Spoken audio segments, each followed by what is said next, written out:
from there. So. All right, everyone. All right, here we go. It's 6 o'clock. We're going to get started. I'm going to call the meeting to order. Roll call, please. Gibby. Here. Norman. Here. Dean. Here. Grant. Here. Evan. We'll do the Pledge of Allegiance.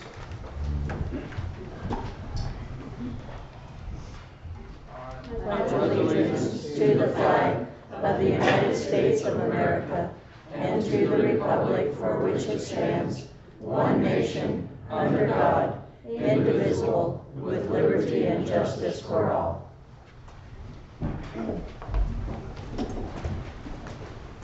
All right, a copy of the Open Meetings Act is posted on the wall over on the bulletin board.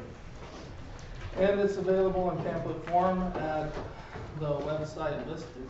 Do I have an approval of the minutes for the August 27th, 2024 regular meeting? Yeah, so there is a correction.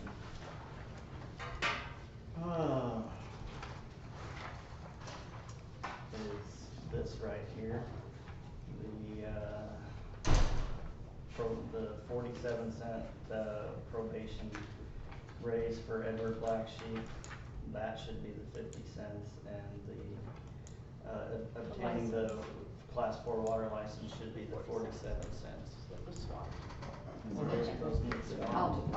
And with that correction, I will motion to approve. I'll second. Dean. Yes. Grant. Yes. Gibby. Yes. All righty. Reports. Golf. Hello, everyone. I've been here for a while. We've had a golf board meeting. We talked about our ice machine not being big enough. We have to go get ice somewhere else. We handled that with our tournaments just fine. We got an extra trash dumpster. For some reason now we have 3. I don't know why there's 3 out there today, but I noticed that. So I don't know if Amanda maybe called again. I mean, we ran out of space, but we don't need 3, so we'll get that taken care of. We had that power surge occurred when they were putting the poles in, so we had some issues going on at the course where we had to have the electrician out and had a few things happen, but we're back up. Going great with that. I think we have a raccoon problem under control. Haven't seen that little critter in a bit. Kaylee Klein gave her resignation. She took a internship for something she's doing in college. She is going to work Shane's wedding reception. We're nearing the end of the season, so we're running stock down now. We won't probably purchase anything else. If we get any beer or anything like that, and if it's not open, they'll take it back. The board agreed to do a last tournament for members, and anything opened can-wise beer stuff we would sell at a discount rate, just so that we don't end up throwing it away this year, because that happened last year with the Christmas party in the Dock Club, and we never had a chance to have a members deal and get rid of that stuff. We're going down to limited hours because people aren't coming out Monday through Thursday as much. We really don't need those labor costs, so we're just kind of cutting the hours back, opening a little later, closing a little earlier if no one's in. They decided on that member appreciation tournament on October 5th, and then I suppose we'll be wrapped up no more than probably 2 weeks after I can have everything inventory cleaned, shut down. Then they'll go to an honor system if anyone comes out and golfs. Memorial tournament was amazing. We had a wedding reception out there. We had the 3-man tournament this last weekend. It went really well with a skeleton crew. The men and women's league really pitched in and helped a lot to make things run smooth. We discussed Shane's wedding at the board meeting, went over some pricing, ended up, they are just doing the reception, so, but we do have this pricing set for next year because it was inquired about closing the course down for a wedding next year as well. And they had already come up with that price, which is $150 to rent the clubhouse. Doesn't close the course. If you close the course, it's $400 a day or an hour, or $2,700 for the day, which is kind of the roundabout figure that we make on a tournament. On a 2-day tournament. Yes, on a 2-day tournament. But scheduling a day of closure on a Saturday prevents us from having a 2-day tournament, is why they came up with those numbers, per se, I guess. What else do I got? And wasn't there something about if it's Friday, like a deal like we were gonna do a Friday night, Saturday, and then Sunday, it would be $3,000? Yes, I believe was the fee for last the, year. if you used it Friday night, it's $150 for the clubhouse rental, $150 the next day for the clubhouse rental, and then a $2,700 for the closure of the course for the day, which equals $3,000 total. Do you, if I may ask, how early in the season do you have your tournament scheduled? Very beginning of season. So if somebody wants to rent on those off weekends, why would we want to charge them $3,000 if we're not having a tournament? I guess because it's possible to have a tournament. You could schedule a tournament on that day. I mean, anyone can come in and have a tournament. We have teammates has a tournament. The old timers have their, Do they not schedule that at the start of the season as well, though? they're not all scheduled at the start of the season, no. Some get, How many weeks notice do you, like management, need to be able to have staffing to accommodate a tournament? oh, maybe a Averages. week or two, if you wanted to come in and have a tournament, and you said, you know, is there one next weekend, can we do it? Yeah, we can do it, we can make it happen, we're flexible that way. What else? We discussed, per the mayor from city, I guess from city council, no budget increase for 2025, possibly raising 2025 season prices.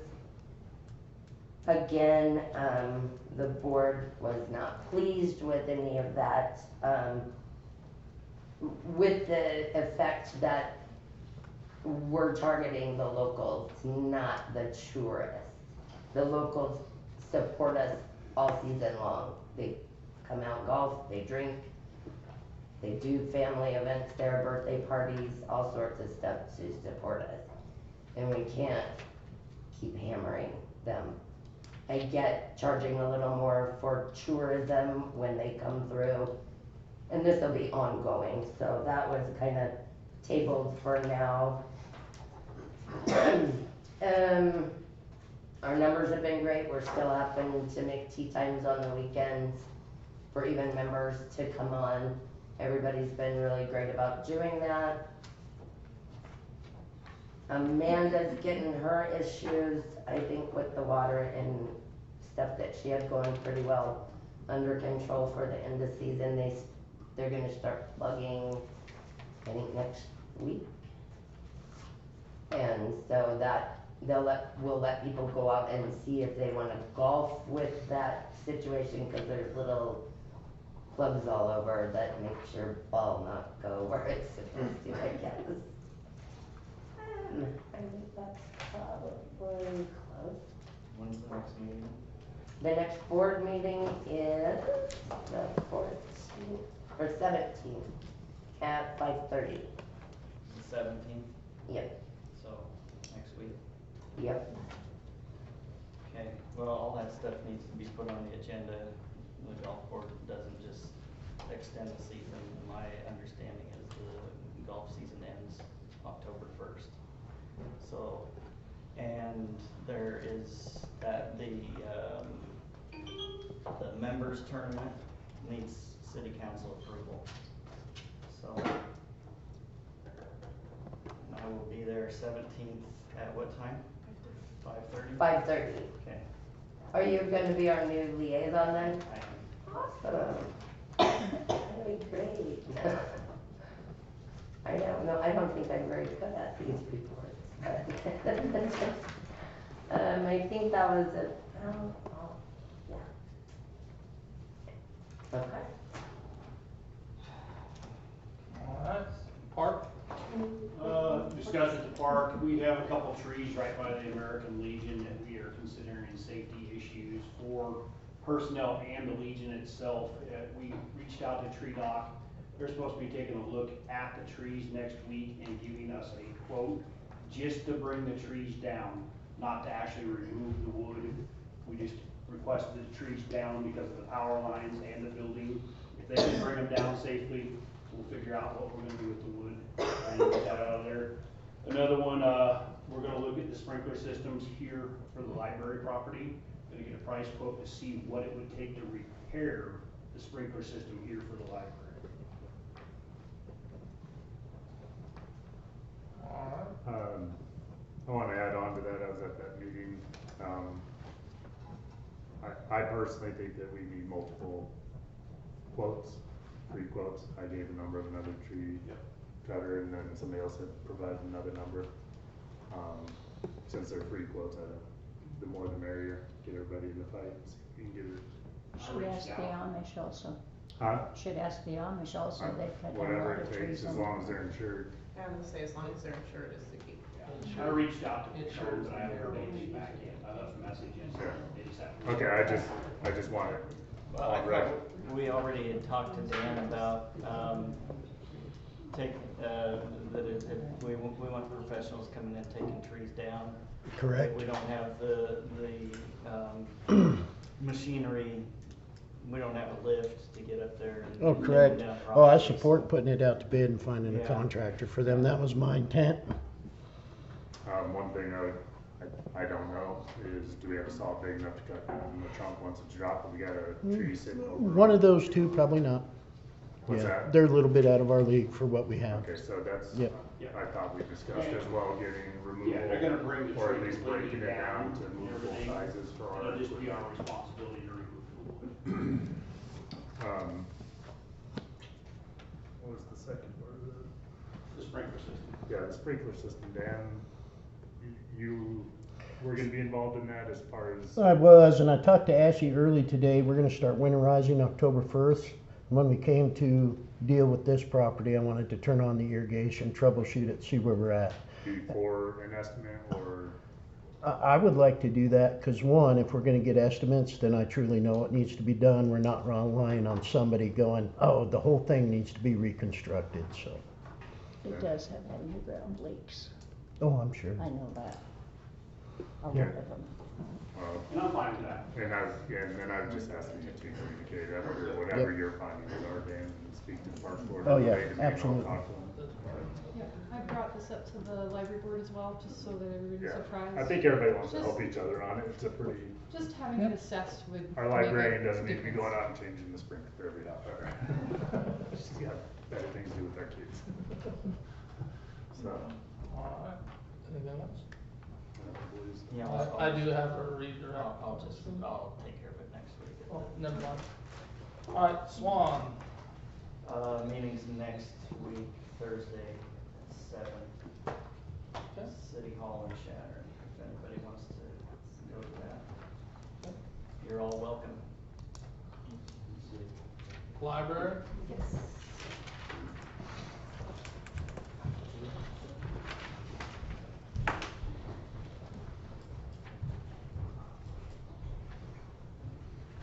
I have a short and sweet report tonight. We've just been cranking along on a lot of projects, but August numbers are tallied up. We had 575 patronages and visits between our events and daily operations. We had 56 computer users and 269 physical materials circulated, 162 digital ones circulated. We collected $12.20 worth of overdue fees and fines. And no materials were added this month, but we had some arrive, but they're not in the catalog yet, and then one was weeded out of the collection for damage. Events and programs, things that have been going on. We've had 5 events since the last council meeting with a total attendance of 43, one of which was the Chamber of Commerce's Cabin and Caboose Day, which was really cool. And they invited us out to do story time for a portion of that. So I look forward to doing that again next year. Thank you for the invitation. Upcoming events, all through September, each Thursday, we have a tech talk going on. The next one is going to be this Thursday about picture and file storage. So anything you wanted to know about that, we're going to do a crash course. And then elsewhere, towards the end of September, on the 28th, the Historical Museum here in town is doing kind of a complimentary shuttle tour of the Sidney Dedwood Trail that was presented about at the library. So if you weren't able to attend that one, this will be a cool recap, and you'll actually get to see what's going on there. So what date was that? That is the 28th of September. They'll be meeting at the museum at 2 o'clock. Library projects, again, they're ongoing. That includes the accreditation process, which is going really well. We've completed the big gnarly part, which was completing the community needs response plan. So after taking in the survey, we identified goals that we think the library can achieve in 5 years to help the community with the needs that they specified. And then fall programming, the tech talks are off to a great start, but the library will soon announce the Crawford author series. I just have one last part to confirm, and then you'll start seeing promotions about that. So unless anybody has any questions for me, that's all I have for now. Thank you. Thank you very much. Hospital. I'm in communication with them, Laura Copper at the hospital, getting online next year, and maybe it'll be at the end of the month. Awesome. And then I have some comments on the hospital. Terry with facilities reached out to me again. Still waiting on numbers for the RTU unit, the rooftop unit that they've purchased and are putting in, and asking for some funding on that. And he also brought to my attention fire sprinklers have been addressed by the fire marshal and are going to need to be replaced. He's working on numbers for that and their stance and our stance, and I'm waiting for formal documentation on him to present. Alrighty. And then DC? We haven't had a formal meeting lately, but I've been kind of scheduled or extra meetings. We've been working with the Golden Shovel for strategic marketing plans, so I've had 2 meetings with them just to kind of give an overall answers to the survey they have. I completed a physical survey, and then they called me and they were nice enough to ask me the same questions all over again, so I did it twice. But I did feel like it was very important for me to participate, since I'm the only representative of Crawford and all the other representatives are of the Chadron area. So I did want to make sure that I screamed loud and clear that we needed to make sure that it was definitely catered to the entire Dawes County area and all of northwest Nebraska and not just Chadron. So I did do that. And then in addition to NNBC, I'll be attending PAD, which is Panhandle Area Development District. Their meeting's this Thursday, so it's a noon meeting, so I'll be attending that on Thursday. Alright. Ordinances. Discuss, approve, disapprove creation of an ordinance to allow golf carts on city streets. So at this time, since we just got this information before the meeting, I would like this tabled till next meeting so I can absorb it. I guess the question is it just something that this council's interested in? I know the public's asked about it. That's why I provided that information at this point. It appears that Nebraska has it broken into individual kind of section. This is the sense that golf carts are There's separate golf than carts, four-wheelers. golf carts, UTVs, 4-wheelers, ATVs, and low-speed vehicles, which are golf carts now as well, kind of, because golf carts speed definition. And some golf carts go fast enough to be low speed vehicles. So I provided you the ordinances and some ordinances from other communities that have implemented this, as well as the statutes regarding what would need to be in it by state law. Be advised though, it does not take care of Highway 20. This is just for city streets. Golf carts are still forbidden on the state highways.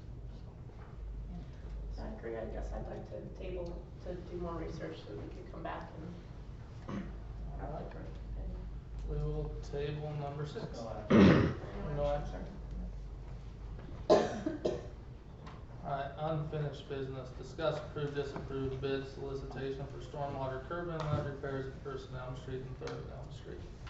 Okay, so let me give everybody some history on how this has unfolded this year. When I started, there was a bid in place from Suker and Sons to do those bids.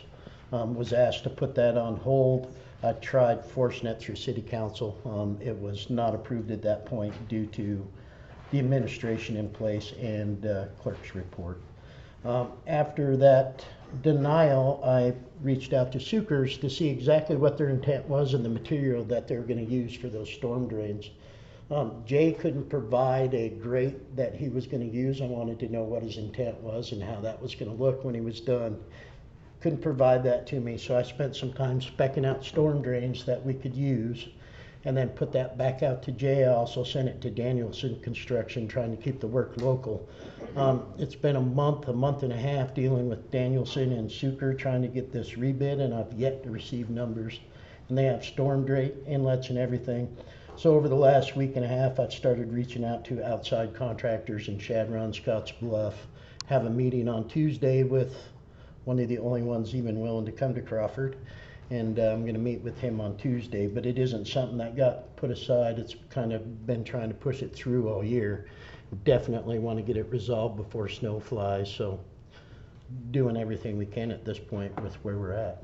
And why our local contractors have not wanted to bid on it, I am not quite sure.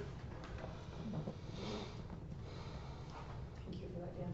Mhm. Do we need to rebid, or do we need to approve rebid? Yes, you can solicit bids. The amounts are right. You don't have to be.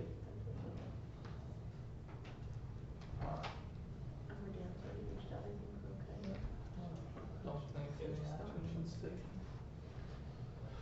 Alright, 8, discuss, approve, disapprove the proposal from JEO for survey, design, permitting, bidding, negotiation, and resident project representation for a bulk water truck fill station in the amount of $15,000. This project would bring the city into compliance with state regulations. So since the last meeting, I got JEO to provide estimated construction costs and completion cost of the project. We're probably in the area of $80,000 is what they proposed on top of the $15,000 project management fee. That was based on the location that we spoke about in the last meeting. Since then, we've been able to identify the old fill station across from the caboose.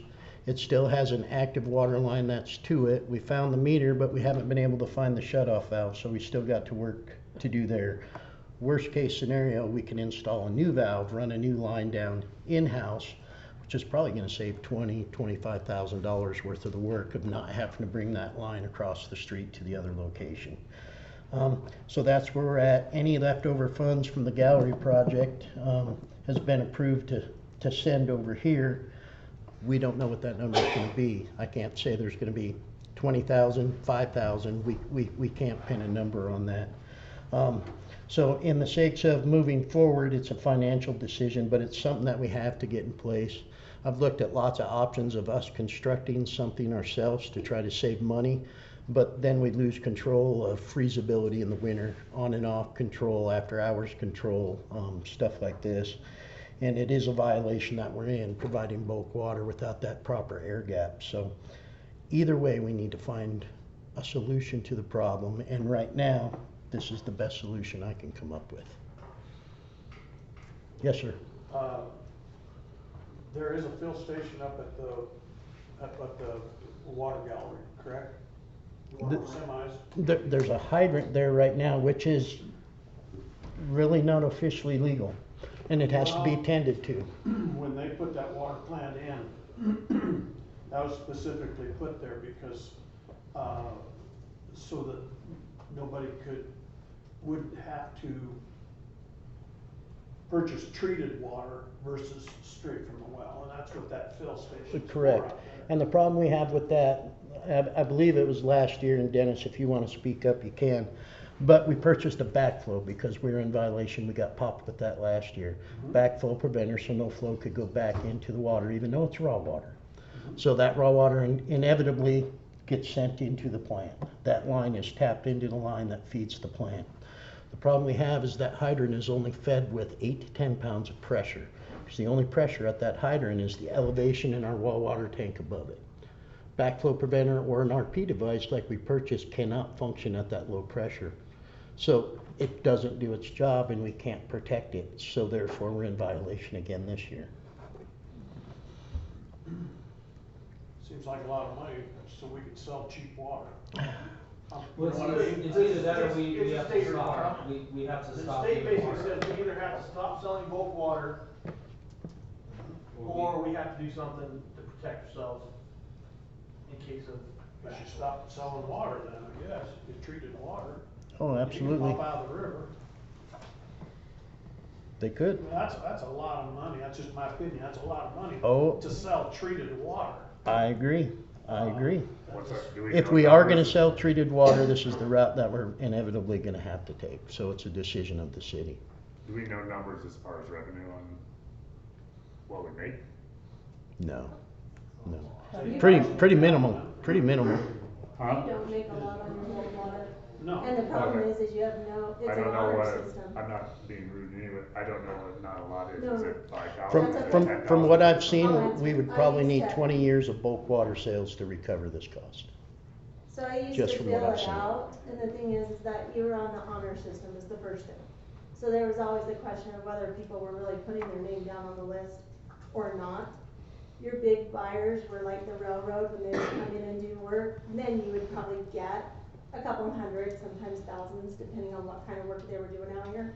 Warren sometimes if they were working, but either in that, you're getting $10, $30 here or there from people, you're not making any money on it. And you see a lot of people in the park pumping out of the river. So would Warner, when they come to do road projects, they got the capability of pumping out of the river? Of They've course, been- we don't want them down there on the, we don't They've, want them. they've been drawing from the plant, I know they have, but Yeah. if we shut that off, right? The only We don't person want that's them on drawn the from the river this bridge. year, other than the city, has been the county. When they were doing the road project over by the mine. You have to be permitted to draw out of the river. You have to be permitted from the state to draw out of the river. Yep. The county's permitted 2 places out of White River, 2 places out in Niobrara. so what's the drawback to just not selling bulk water? The local community will have to go to Shadron, or, I'm not sure if Harrison has some kind of station or not. Harrison's been filling up on our station this year. But we do have a bulk water plant. We can pump Yeah. fire trucks full on treated Oh yeah, fire trucks have capability of filling from all of our hydrants, water. No, but everything. we have pressurized system. Yes, we do. It's Harrison.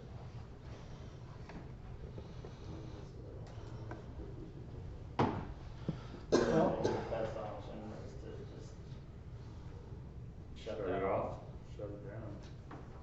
Anything that's gonna cost us money that we don't have right now, it's gotta be postponed. If this is something, price of water goes through the roof in 10 years and it gets limited and we can make a lot of money, then we revisit. But 20 years to make back money that we don't have right now to spend, that's ridiculous.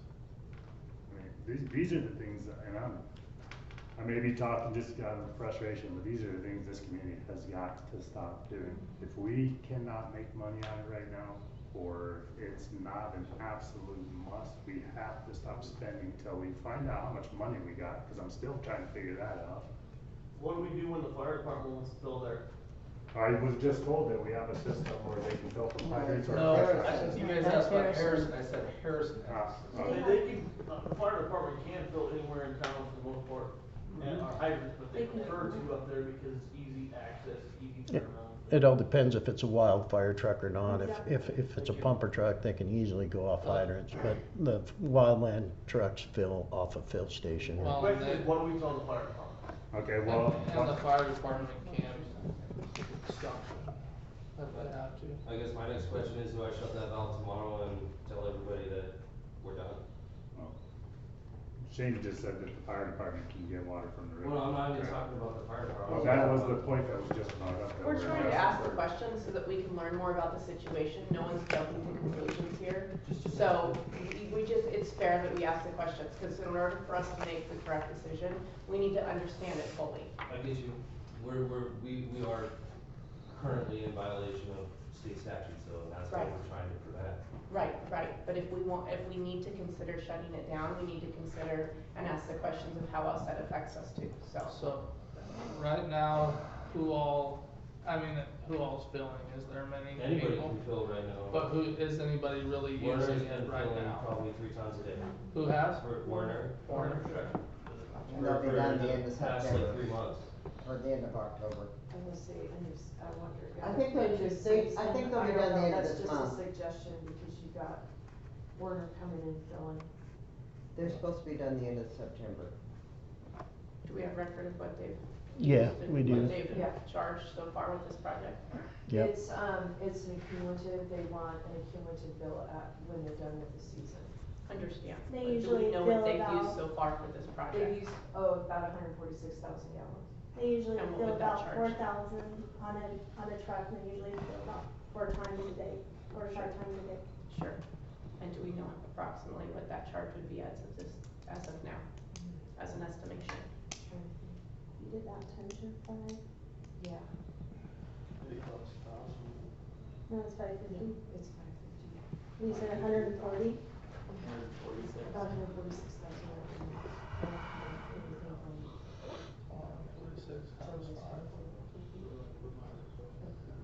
Be about $830. That's what he said. 20 years. Yep. Well, I don't think that we're already in violation. I don't think that it's fair to shut them off towards the end of their project. Do it till the end of the month, and So- October 1st, it's done. Is there October any, 1st. is there any way that we shut off for sale, but we can adjust the contract we have with the fire department to include they have access to it, but it's not technically being sold to them because it's part of the contract they have with us, so they still have access to use what we have, but it's not technically being sold to them? I'd like to have a conversation with the fire department. Sales part of it, I don't think. So It has nothing would to that do be, with sale. would that hold us in violation still if we left it? If we eliminate all options, period, and we don't offer that, the violation goes away. But if we said that it's not for sale and the only people to have access to it is our fire department and it's not for sale to them, but they can use it for fire and It's whatnot? still in violation. We. Cause it's the use of it, not the charge, I It's guess, the correct? it's the backflow, like, The they back- can so build it's up the too much use of it. pressure and push their water into our system. Okay. Yeah, Since we're not protected and isolated, Sure. that's where the So- violation is. I'd like And if I'd like to research that before we If I answer the understand, the question. valve, you would shut it off inside the building, is that where? It's Outside. It's a outside, ground but valve. it's prior to Inside the fenced hydrant. area? No. No? No, it's But outside. it's a key that most people don't have. Mhm. Is that, It's a key that the fire department wouldn't have with them on their trucks, so they couldn't fill up Should we just at any time. take no action and get a little further research? Yeah, if we had time for further research, it sounds like we potentially need to ask additional questions and see what else we possibly could help in to make that a more clear decision. How many ranchers are still hauling water from town? Anybody have a clue? Not very many, maybe 1 or 2 this year. Since- More. There's 1 or 2 every now and then. My- It's not. Couple 100 gallons at a time, nothing massive. My only concern, and Dennis, you were the only one here, how many people, when we had our last big fires, were filling there instead of the fire department? I think most. That's my I only don't concern know on for the sure, whole but I thing. think That's what I thought. most, I think we we have a wildfire. Not, and understand. It's the easiest place for the fire Understand, department. emergency services like that are gonna be probably treated a little different by the state. And I think we need to look at that. I think that that's not the issue. The issue is if we turn it on and leave it on, anybody and everybody can roll up the shit. We can look at the And so that's clarification when of we that don't and have the see. control. And that's where we're in violation. If they're willing to risk that, they're willing, I mean. But I believe, our state guy should be coming in sometime this week, maybe next week, and you can reach out to him and get more information as well. That would be great. So the system that is set up, explain to me this again on the backflow. You don't have enough head pressure for the backflow to work? It won't even It won't open, push through the backflow preventer. so we put the backflow on and open the valve and. And that's been since forever? Yes. Since we bought the backflow preventer, yes. Before that, there Before was that, there no, was no backflow protection, and the state says you have to have backflow protection on the, or no. I'm just wondering, are there different backflow preventers? Are they all the same? Are there smaller ones? Are there something that doesn't need as much pressure? There's gotta be a solution. there's pretty multiple simple. ones, but to get into one with that low pressure, the size would be so small that it wouldn't even be worth trying to fill. You'd sit there for 5 hours. Yeah. I mean, your semi would take over the fill, basically. Would it be a possibility to put a booster pump ahead of that, somewhere in the header, and then you could use the backflow? It's. Okay. It's something to explore, but I don't know if it's Just feasible. gotta be a simple solution there somewhere. A pump front, maybe, to give enough GPM. Yeah, I don't know. it's one of those things we might have to. Spitballing. So, we're gonna go ahead and take no action, things need explored. Alright, Which takes that. we're gonna, therefore, number 9 is also gonna be no action.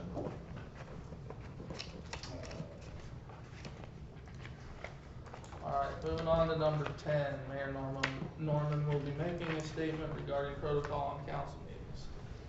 Alright, so per our civil ordinances,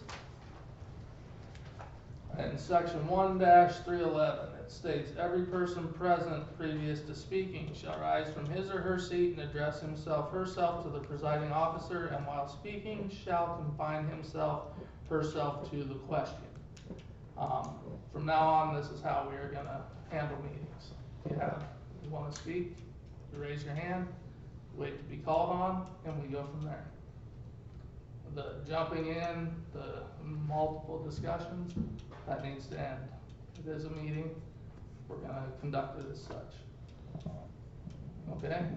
Okay. Yes, Lola? Stand up. Isn't, the county has to, allow public comment, does the city have to go by that? Yeah, that'll be on the next agenda. Yep, Okay. yep, thank you. We've kind of been allowing it the last 5 months. Well, I see so the county had to. That's why we're gonna maybe tighten up a little bit. So, Does that lady need to state her name? I don't know that any no, resident. it doesn't state in there anything I about thought I'd name or clarify. anything, so yeah, we're good. Oh, yeah, right. And who is she again? You guys left, Shatter, you have to stand up at the podium and you have to say who you are and where you live. Oh, give me a break. I'm just saying. I know where she lives, I just can't remember her Yeah. name. Well- That's even worse. Alright. So, number 11, discuss, approve, disapprove expansion of the motocross track to the north along White River. So it was brought to my attention by citizens that they wanted to expand the motorsports track into that area, and that the sale barn didn't have any agreement or contract on that area for use of it. So at that point, I kind of said, let's put the brakes on, let me dig into it and see where we're at on everything. I've spent some time with the sale barn on several occasions discussing that. There is no written agreement for the sale barn. It has been a verbal agreement for the years, and that's why they've been utilizing that area. Knowing also what our volunteers want to do in the expansion of the track, I also want to support that. So what I propose is that we discuss a shared use on that area, allow the sale barn to utilize half of that area, allow the citizens to use the other half for motorsports, and we go to written contract with the sale barn with a monetary amount to secure that land for them, either through MOU or however kind of agreement that we want it to do. I've been in discussions with people in town and different council members. Some ideas have been thrown at me. One was a 5-year agreement with them at a monetary cost. Got some other feedback that's too long and monetary dollars need to be a little bit higher. So after going back and forth, you know, I'll stop the discussion there and open it to discussion. Does anybody have any? Nope. Yeah, I agree. I was waiting for somebody in public. At this point, the sale barn has a 50-year lease for nothing for this town property. That property that is there was allotted to a different group years ago, from my understanding. Don't know where the paperwork is. That's another situation. But if they want to use any further public land, they should be renting it at whatever the going rate is. They're a business that has plenty of room. They want to prefer to store it there. Any lease that they would agree to, I would consider it a short-term lease, 2 years, every 2 years, reoccurring if there's no issues with the public. But giving any more long-term leases on our public land until we, again, get settled, know what we have. If we need to sell anything, if we have other uses for it, if we're going to try and expand, if we need a parks building, we need all these things. Giving any long-term use to our public land, it doesn't make sense right now. I would be okay with a 1-2 year lease, but anything longer than that at this point, no. And you pay the going rate, or then find another place to store the hay. That's just where I'm at, and that's on any business, on any public land. I mean, I believe Rhonda would love to have free rent at her hair salon in our business. We don't do that for her. Why would we do it for anybody else? That's my opinion. All right. Yes, Tom. Do I need to stand up? You got it this way up there. The 50-year lease with the sale barn came about because they had to have the extra land for the holding pond because of all the water, and part of the water was from the city that was contaminating the river. And so we agreed to let them have that land for 50 years so that they could put in what they needed to meet state and federal regulations. But my Now, understanding. that's just the north side, Yep. not the south side. Just the north So side. this that we're discussing is the south side. So that would be They separate. just kind of took that over. That's what that's what the discussion's about, though. It's land that does not belong to them, that is public land, that if they want to use it, they can pay the going rate, and if not, they can get their material off the land, or we can seize it. That's our property. Does someone else just have a Okay. Yeah, I got a lot to say about that, but I'm not gonna stand up either, so. Okay. Cheap chicken. All right. That motocross land was acquired, given to the city back in the late 60s. And in 2013, when the city had its big storm, they used that to pile trees. Well, eventually Swan got a grant for $80,000 to chip that. Well, those chips have been there all this time. Well, I think they're too rotten to use now. So that's kind of a moot point now as far as free chips given away. So we were planning to expand that motocross track. If we don't, if you guys want to do something else with it, it's your land, your business, not ours. But that was our intentions. I think for hay storage, with that north side, my God, I don't know how many acres are there, but there's plenty of land there for all the hay they can use in 3 years. What they need that land for filtration, I have no idea, because it's on the other side of the river, is where the issue is. So I don't know what that 50-year lease was even about. why they would have a 50-year lease when you cannot take dirt over there because that's the old dump. That's covered up the old dump. So the 50-year lease made no sense at all to start with. It is what it is, but there's plenty of ground there to store hay. So the 50-year lease was to put cattle over there if they had to build a big pond on this side of the river. And they were gonna create a lane of some fashion to put cattle over there if they had to put a holding pond in on this side, which is still an ongoing battle, I think. So So that's nobody knows about that. That's fine, but 50-year free lease is kind of a crazy thing. Like, it should be, like Brent said, the city should be getting some income off of that. By the way, my name's Roy Northern. I forgot that part of it. I know where you Thanks, live, Roy. I'm trying to forget your name. No, but So after discussions with the sale barn, what they did offer, I had mentioned what I was potentially suggested, on a monetary amount, a 5-year contract on a monetary amount. They came back, said no problem with a 3-year, and they'd be offering to double the amount that we asked, which was very small. So they're at $200 a year, 3 years. how much property is there? I'm gonna say probably just under 2 acres, On what they'd be using for hay. 1 acre. 1 acre. So it's at least at $200 an acre. A year. Well, you're not saying 200 per year, you're saying 200 for the 2 years, so it'd be 100 per year. No, it'd be 200 per year for 3 years. initially, Okay. that was 200 acre for Okay, I wanted to just make sure I was reading that right. Which, does anyone know what you get leasing out cattle per acre? $45 An acre? per pair. Okay. Yeah, it depends on how many. Yeah, $35 but per year. this is in town land, this is a different game. I understand there's a cross comparison there, but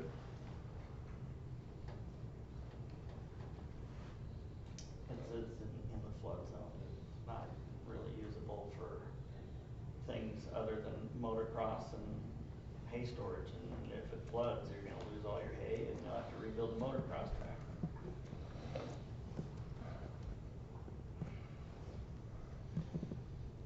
well, does anybody in the public have a suggestion on anything similar that they can compare to?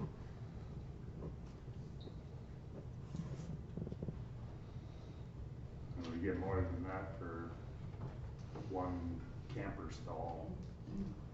I mean, honestly. And we're also providing electricity and other items for that camper stall, we have to keep up after that, we wouldn't have to do that. I'd be okay with $50 a month, so $600 a year.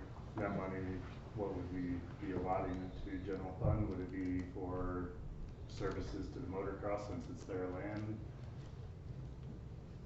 I don't know if we can split it that way, I mean, it's the Well, city's it's land, so allotted it to would them need to for go their to the use general and their- fund. Theoretically, you could charge the motocross people. Yeah, Use yeah. that as a recreational function.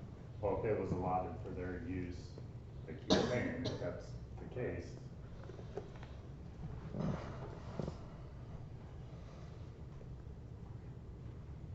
Do we have an official group that the motocross, that No. takes good care of it anymore, is it, it's just a few of us? Few of us.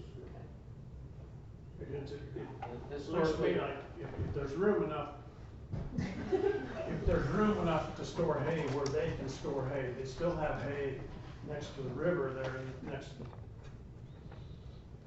It seems to me like it's just an attempt to use something that they can, and that's,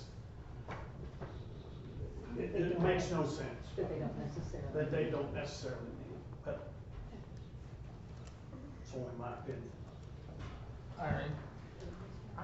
thought they said they already signed a lease for doing that and that they were willing to double the amount, is that correct? No, I went with a suggested proposal to them Oh, that, and they- that came up in discussions. So And, they have and, not leased it. and then in the meantime, I got some other input, so, and went back with them on shortening terms and increasing dollars, and that's where we came up with that. Well, whatever we come up with, yeah, I agree, it's gotta be in writing this time. Well, I can put a draft. I absolutely want it in writing, that's half the purpose of this, then there's no more question, no more he said, she said, everything is finalized. So, Hearsay stuff has gotta stop. Absolutely, absolutely. yes, sir. At the description, I would say, you know, put the rate at what a storage fee rate would be for a piece of land. You know, it'd be the same as if we had rented out people storing their campers or excess vehicles or something like that, I mean, that's what I would put the rate at. If they're storing stuff there. We could ask, Shattering where they store all the campers and all that over there, Yeah. what we get for Ballpark that. square footage, what is.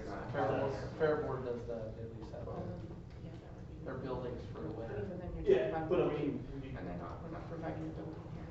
Are you gonna cover the hay though? Yeah, I was gonna say, you're not providing a building, so you can't charge Cover indoor the hay. storage, there's a very big Yeah, but difference it's- between There's no indoor building. storage and outdoor storage. But I get whether it's buildings or not, but there's still storage fees for just out and. I agree. I I think they provide should- I storage think for they the should city, lease and it I have out. to provide both Well, we can versions, charge so- more. but they're charged differently. What are Yeah, no, and I get that, but what I'm saying is look at the two and do comparable, I guess is my. My take on the whole thing is over the years, there's so much petty back and forth and so much personal feelings involved that it's freaking nonsense at this point.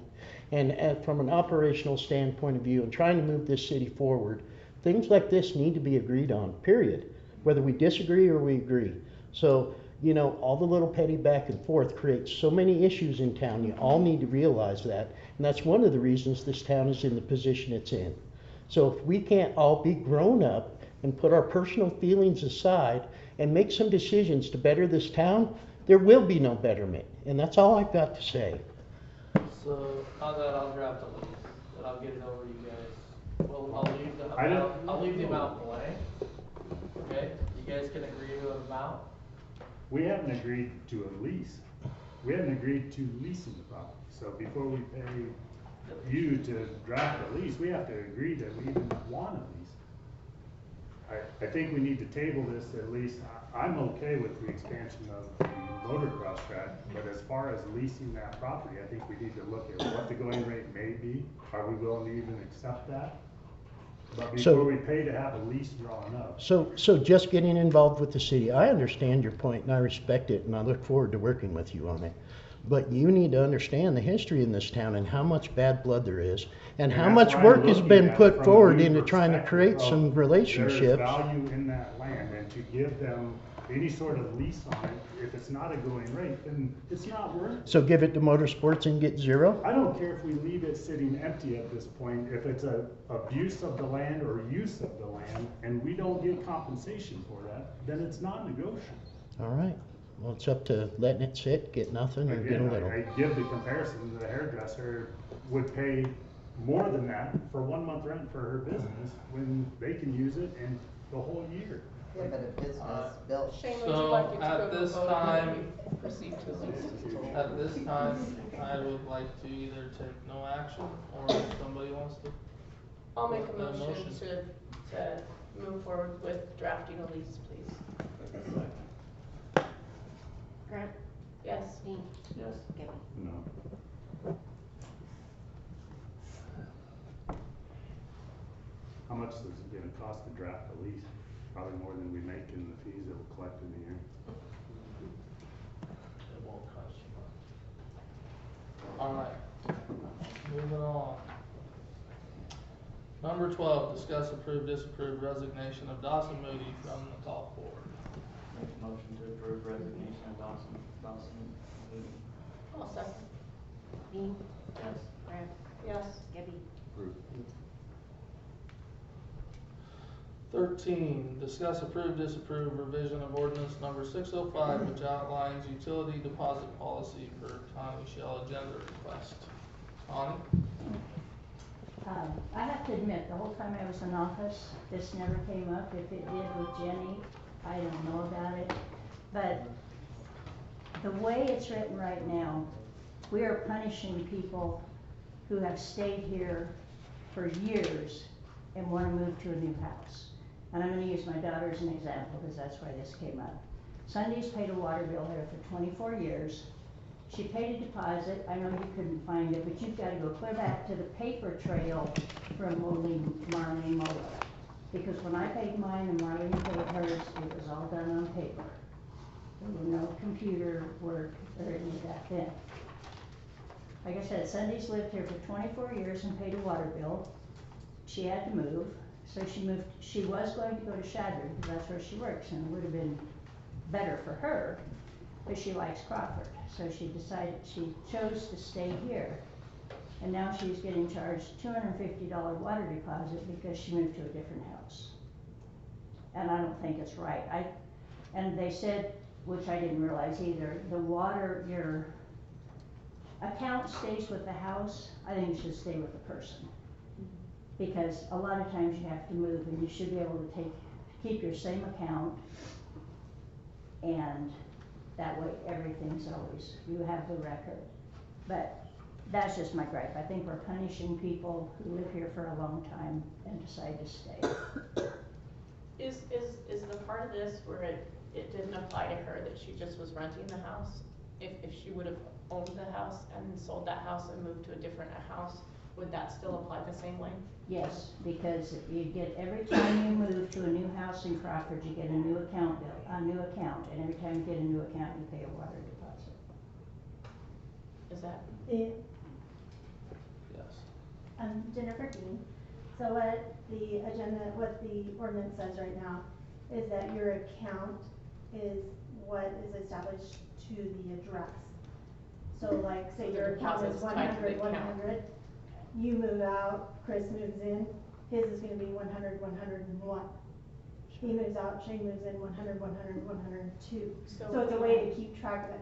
So sure. If we had a resident that owned a house, sold it, bought a different house in town, we would be treating them the same way. They have to pay a deposit again. You have to pay the difference in the deposit. So if Sundays, they moved in, the deposit was $75 at that time, now it's $250. She has to pay the difference of the $250. Of the $175 freed up to $250. So it was challenged quite a few times and asked about, and it was always, no, that's the deposit, you have to clean it up. You can transfer it, they can pay the difference, but they have to be at the $250 because it's a new account, because the accounts stay with the addresses. So. But then like I heard, Jody couldn't find the deposit because it's not in the computer. These were done, Marlene wouldn't put anything in a computer, which is why she originally resigned, is because they told her she had to. So all those papers are somewhere. They are downstairs though. Unless they got thrown away. Yes, Scott. I got another scenario there. I know when my dad passed away and I inherited his property, I never had the water turned off. I just went down to City Hall and said I needed the water transferred over to my name, and I had to pay a whole nother deposit, even though the water was already on at the property. And if that's the scenario, if it's by the address, why would I have to pay the deposit if the water had already been turned on? Yeah. I'm not worried about the money, but that's the scenario that I'm talking about. Yes. You want to do that, or you want me to answer it? Sure, go ahead. No, that's Jody. Go ahead and stand back up, Jimmy. I just asked Jody if she wants to answer it or if she wants me to. Who are you? Okay, I'm Jody Bass. So it would be the same, you would be charged the $250 deposit because you're changing it into your name. Whereas the first account was established in your dad's name, even though the water is on, you're creating a new account in your name. And I've had a situation where I've had a family with a trust account, or they set it up to where the trust is paying for it. And they asked and inquired, and where they had a family member that's living in the house, they wanted it transferred into her name. And when I said the $250 deposit, they said leave it in the trust name. So So yes, if you're gonna create an account in your name and you're moving from one house to another, it's a new account being created. And as Jen pointed out, it's a $250 deposit. So even if I'm a customer in good standing that has not had more than 2 late penalties assessed in the last 24 months, so I get my deposit back, and then I move to the house next door, then I have to pay you $250 for you to hold for 2 years. That's what, we were renters, and then when we bought our house, we received our deposit back, but when we moved into the new house, we had to pay. Cause I just paid a deposit on our new building we bought, even though it's an extension of all the other. Right. Yep. Okay. The, the other thing, don't say my name again. The other thing, if you are going to look at this ordinance again, the other thing to look at, the other challenges we've had is some people that are rentals or continuous businesses, is if they are in good standings, they've still, Jason Hauser, throwing him out there, he has to pay $250 on every single rental he has. Doesn't matter if he has good standings or not. Because right now, your ordinance says every single address with an account, so. But the nice thing is if for some reason he skips town, all of those bills at least have 1 to 2 months paid. That's why it's on there, so. What's your recommendation, Alan? What you do is not per service, per town. Can we set it up like the electric company or whatever? The exposure, using her example, the exposure is you have one person that owns a lot of property, they pay one deposit, the city can be stuck holding a bag on a lot of different properties. That's why it's the way it is. But it's only held for 2 years, correct? So I mean, what's the odds of someone can buy 10 properties in 2 years and put the deposit down, not get them back? So, you could consider, if it's somebody moving properties and they're in a good standing, we could maybe put language in there that well, I don't know, we'd have to think about ways you want to put it in. Sorry, just cause I brought up, I mean, I've had people that were in good standings and they passed away, they didn't want their security deposit back, and it was good that they didn't take it back, cause it took me a month and a half to find a family member. So those were the 2 months that were paid for in that security deposit. So honestly, if they want their security deposit back, they have to request it back in writing, okay? Cause we want something that says they requested it back. It's not that just Jody felt like giving it back that day. The other thing is they have to request whether they want it in a check or whether they want it applied to the account, so that we know we have the paper trail there. But sometimes I liked when they didn't request it back, because then if they couldn't pay the bill that month because they lost their job or something, they had that little bit of a cushion, or someone passed away or something like that. So just something to think about.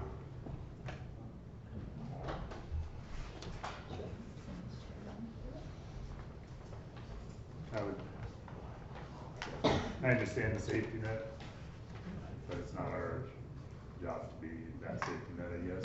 My thing would be, so everybody's on the same page, and, because it's frustrating, I mean, I just had to go through it, moving 1 block away, good standing, already got my other deposit back, pay my other deposit. Gotta remember, Your 2 years from now, I gotta write, or. Your deposit can be transferred, you didn't have to write it. I already got mine. Oh, you already got that, sorry, I Yeah, missed that. yeah. So would it be possible that we just automatically send a check for deposit back after the 2 years if they're in good standing to the residents that they have? No, On the account state for- ordinance requires that it has to be requested. Has to be requested per state. Gotcha. Last time I checked, that was a few years ago. Okay, well, that's a good, otherwise I would say just. And then if I can't find it and say it's a cousin of yours, I just can't give you that check. I have to actually send it to the state treasurers and write a check to them because it's a security deposit. Gotcha. So it has to Hold on be to it claimed. until somebody's claimed. Or That makes sense. or like a state, the person representative writes a letter, otherwise it would go to the state. Right. Yeah, it is, there's a lot, I appreciate all the discussion on this one, because there's a lot of different factors, and it could, we could easily make it a lot more complicated than we needed to, I think too, with good intention and really backfiring on this one, so. Or leaving the city in the hole. Well, yeah, and huge liability too, How so long it's a does lot of it- good food for thought. How long does it take to get your check back or get it credited in when you request it? It's gotta go to the council meeting, and then Right. once the council approves it, it should be cut then a few days after. So 3 weeks, like, So it depends on when they, like, if they're bringing in their payment on the 3rd, it could be, 2 weeks. If they're bringing it in on the 13th, it could be a week. Some people just like it applied to their bill. The thing with it being a cushion on there, I know what you're saying, but you gotta also think that you're more or less running with your accounts receivables 45 days late. Because by the time you're billing them, you're already 30 days late, then you're giving them till the 15th to pay it. So you're always running 45 days late, so that's giving you the cushion, not really them, for your accounts receivables. So, And the drawback to tying it to the person itself and not the property would be what? The history of the water usage. Well, and the conversion in a program that's already really fun to deal with. yeah. And this, don't kid yourself, there is a benefit to tying it to the property for collection purposes. Right. Okay. It keeps it in that property. It makes landlords responsible for the bill when their tenant doesn't pay it. Yes, sir. Jody Horky. So, I'm kinda new to town here, but all these houses that are empty sitting around town, are they getting billed for water? Ready to serve. Ready to serve. Pardon? They're getting a ready to serve charge, a monthly service I mean, tap fee. there's a lot of houses sitting around, I know are not being lived in. So any property that's owned that doesn't have water running should have ready to serve with it, as long as it's got the proper plumbing to it. And we can provide service. There are some houses that we can't provide service to, because they're not continued next to a line, so they don't get that. But any line, any house that is, next to a line can be served, has a tap, should get a ready to serve charge. But just in connection to what you're stating, we do have those accounts that are not being paid too. There So are. it is fair to assume that they have bills that aren't being covered. Because they do exist that way too. At this time, no action? Yeah, I would like to, well, yeah, I would like to think about that and to see, maybe do some research on to see, what other cities potentially have set up to see if something freaking out might be worth a change, or if we're okay with that. Alright, number 14. Discuss, approve, disapprove the traveling Vietnam Mall per Roger Campbell's agenda request. Thank you. Good evening. We have made a presentation to the traveling Vietnam Wall that heals. And we've made application for it to come to Crawford in 2025. We're one of 500 applications, and they do 30 a year. So we're keeping our fingers crossed. They've spent a lot of time calling back. Matter of fact, they called back one night and talked for 45 minutes. And they talked about the advantages that an area like Crawford would have. And that advantage is the people in this area of the country are willing to travel. They try to set these up in Cleveland or Pittsburgh or Philadelphia, and if people have to drive 25 or 30 minutes across town, they don't go. So she said that where we're located is a perfect location. They said that we would be able to draw people from 250-mile radius around Crawford, which takes in southern South Dakota, it takes in half of Nebraska, it takes in eastern Wyoming, a little bit of Montana, and hundreds and hundreds of counties and thousands of towns and communities. So They estimate that we could probably draw somewhere between 3,500 and 4,500 visitors based on their past experiences. They do 30 of these a year, and they will let us know sometime in late October or early November. We had to give them 3 dates. Our first date that we wanted to get was September 10th, 11th, 12th, 13th, and 14th, which is pretty neat because that also includes Patriots Day. Our second date that we gave them was June 11th, 12th, 13th, 14th, and 15th, and that's pretty neat because that includes Flag Day. Our third date is August 20, 21, 22, 23, 24, and we hope we don't get that because it'll be 110 degrees on where we are now. It's a 5-day event. They arrive on Tuesday evening, or Tuesday afternoon and evening. With the ceremony, we'll have American Legion riders and fire trucks and police and sheriffs and everybody that we can possibly get our hands on to escort them. Jerry Lemon has agreed to be in charge of the riders and everything in the welcoming ceremony. They could bring them all the way from the Wyoming border, or he said we can transport and bring them in here all the way from Lincoln or Omaha, which would be pretty neat. Tuesday then is sort of ceremonial. We have some ceremonial events. Then Wednesday morning, we spend 8 hours setting it up. It takes 35 to 40 people to set this up. And then when it's set up, then they do a training session for everybody that is going to be involved and help out. It's pretty neat. We need an area that is twice the size of, or the size of 2 full football fields. We need a football field for the wall, and then we need another football field size for the educational center. It's a 53-foot semi that opens up. There's larger screens than that. They have tours. There's lots of plaques. There's lots of mementos. They will be able to pull up the picture of every soldier that died in Vietnam from the state of Nebraska. And they'll have a bio on them. They'll show where they lived. They'll show pictures of them. And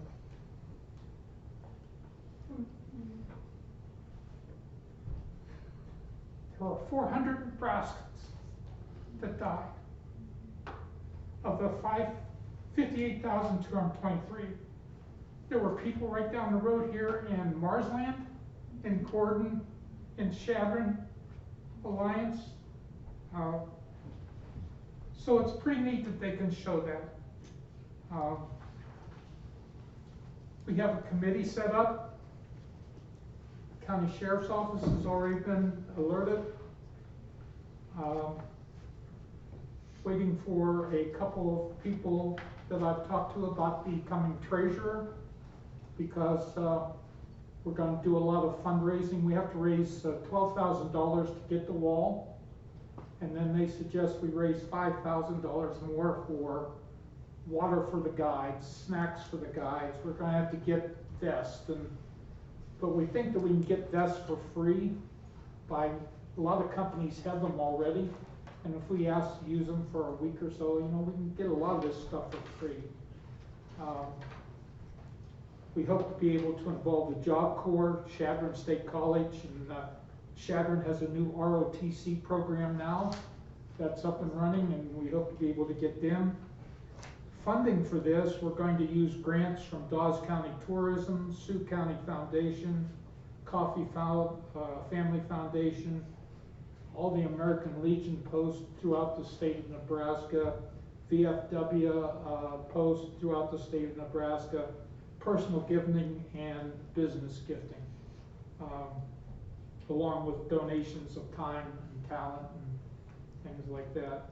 The site that we're going to use is down at the rodeo grounds, just sort of east and south of the arena. And it's the only place in town that we could find that is large enough and has the power requirements that we have. And the rodeo board has been nice enough to give us their okay on it. Brooke even said that he'd, if there's any horse manure left over from the rodeo, take care of that, so. But, the interesting thing, there's two reasons why I think we ought to do this. It's to honor all those vets. And I think it can have significant financial impact here on the city of Crawford. If you figure everybody that comes just drops $20.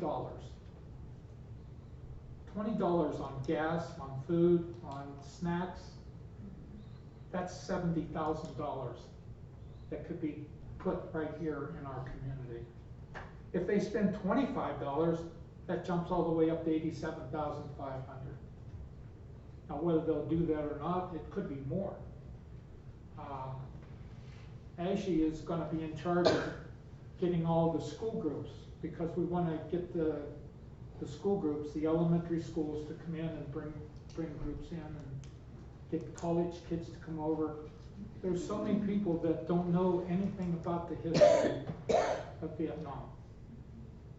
And it went from 64 all the way to 73. And so I just wanted to, I have a copy of this that we can put on file so that it's here if anybody wants to look at it, and open for ideas and information and people that want to help out. So, any questions? Do you have an area that you're thinking of putting them? I'm sorry. But like we're at, right at the rodeo grounds, behind the rodeo grounds? Yeah, it's the southeast corner. That open area from like where south the of the Native crow's nest American. and east toward the entrance. Oh, that spot right there? Yeah. That's 2 football fields? Oh, yeah. Yeah, it's pretty good size. I didn't It's think easy. it was that big. More of a push mower, you'll find out. I'm sure. Dan? Yeah, so I've been working with Roger on this a little bit too. Super excited, 200% support it. There would have to be a little city involvement with some electrical at the rodeo grounds, but I think working with Jared, it's so minimal, maybe we can get that volunteered in. It's pretty minimal work, but that would be the only impact on the city except the benefit.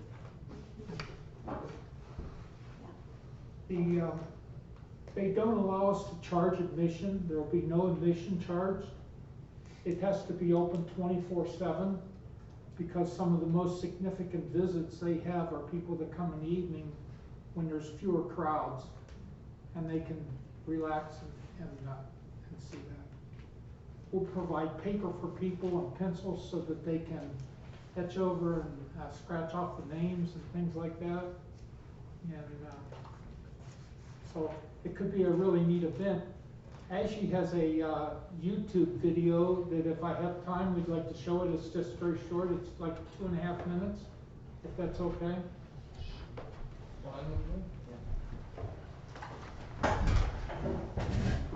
This is an example of what it would be like.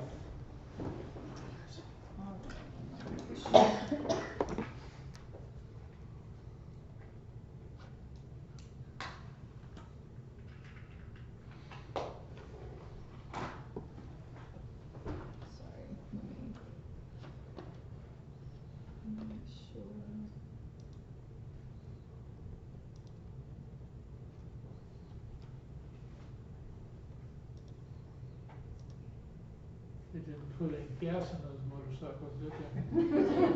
They're e-bikes. That's the van that arrives in.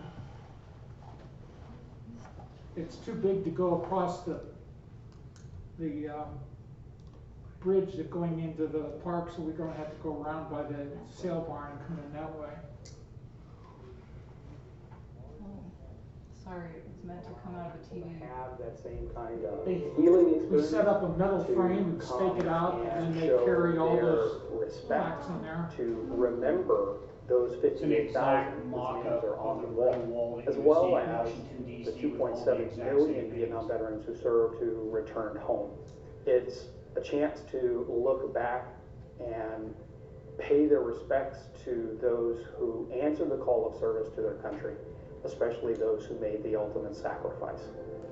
To be able to take this around to communities that may not even know anything about the wall or the war, especially for the young kids to come out and see these things and get educated on it. People need to know what these 58,000 plus gave their lives for, whether they want to hear about it or not. They need to know.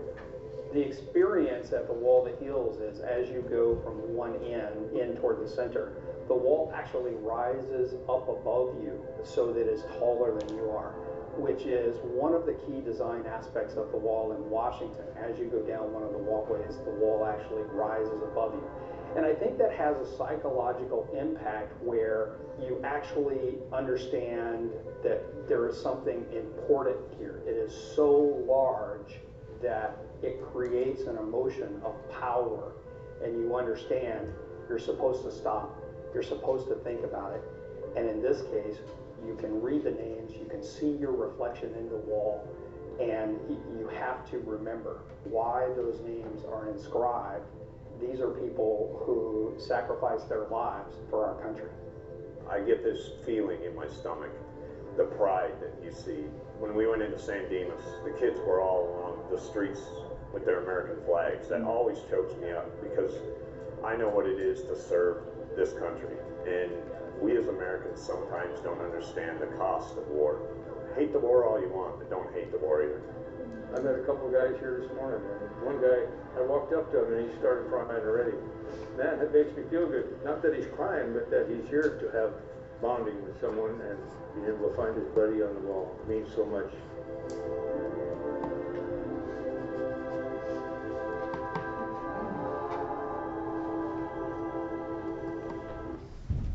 Okay, any questions? Thank you. Roger, I apologize, just real quick. Complete support, I just noticed an area of concern as far as the handicap accessible, because that would be considered a rugged terrain, right? They, I'm trying to locate a, one of those all-terrain, handicap wheelchairs. The Game of Parks has one. Okay. And also the VA administration has one, and we're trying to get at least one of those. And I'm trying to work with one of the companies in Chadron that would provide some easy access four-wheel side-by-sides and things like that, so we could escort people. And Okay, yeah, that in the bathrooms, I just want to make sure we. yeah, That would be any additional cost that we need to worry about right now. Yeah. Need to start thinking about but we want to make it easy access, you're that. right. Absolutely, yeah, looks like it's one of their major requirements. So. Thank you, Roger. What a special thing to try to bring to Crawford. Be amazing. Yeah. Go ahead. Patricia Stetson Morning, and Roger, thank you. When we were at Frontier Days, they used golf carts so that my parents could move Get in. around. Yeah, so, you know, they go kind of slow, but they were able to, that's Probably an easier to option. get into than side-by-side or Yes. something like that, yeah. Yes. Well, it says here to, when provided by the host, golf carts shall not be used within the sanctified triangular park to the wall. And that's all I'm saying is that we gotta be really careful how we own Yeah, Right. we could use it to get them from Yeah, their yeah. car to an area, and then Yeah, we're gonna have exactly, to yeah. transfer into that accessible wheelchair. Not trying to be a hindrance in any way.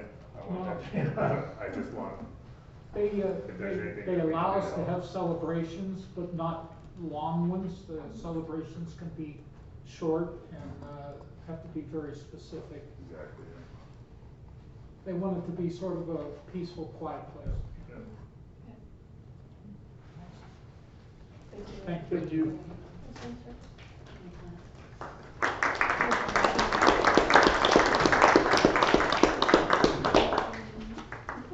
All right, number 15, discuss. Did we Wow. approve it, or?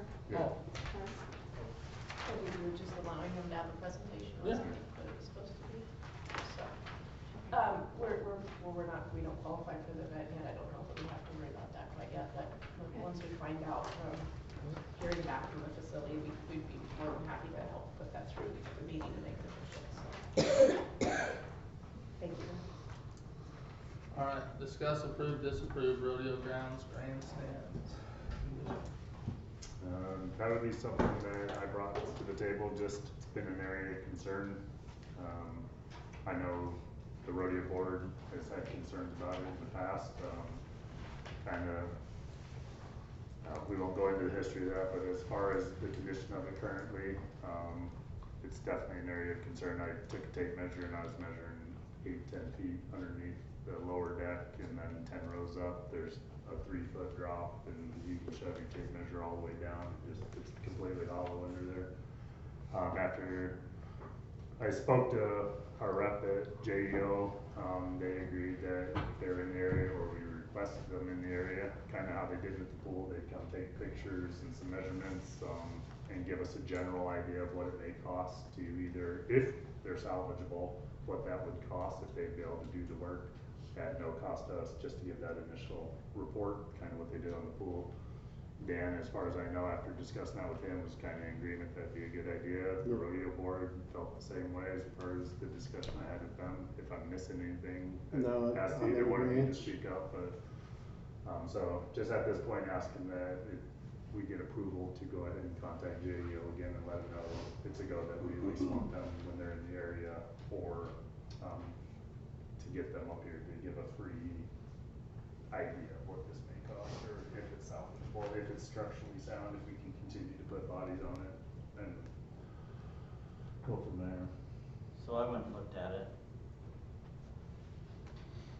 And the one section looks like an argument could be made that it's slid 4 inches towards the arena, and another section looks like it's moved at least 2 inches.